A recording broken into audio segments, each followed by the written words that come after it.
أعوذ بالله من الشيطان الرجيم. بسم الله الرحمن الرحيم. بسم الله الرحمن الرحيم. ألف لام را.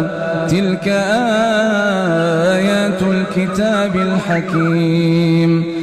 أكان للناس عجبا أن أوحينا إلى رجل منهم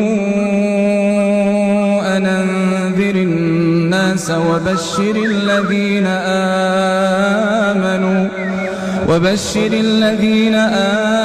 آمنوا أن لهم قدم صدق عند ربهم. قال الكافرون إن هذا لسحر مبين. إن ربكم الله الذي خلق السماوات والأرض في 6 أيام ثم استوى على العرش يدبر الأمر ما من شفيع إلا من بعد إذنه.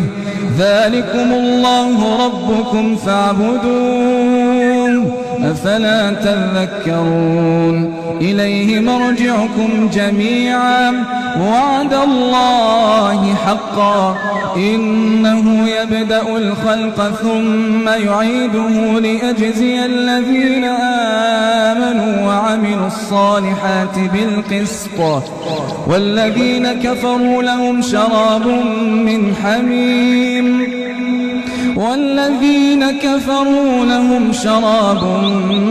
حميم وعذاب أليم بما كانوا يكفرون. هو الذي جعل الشمس ضياء والقمر نورا وقدره منازل لتعلموا عدد السنين والحساب.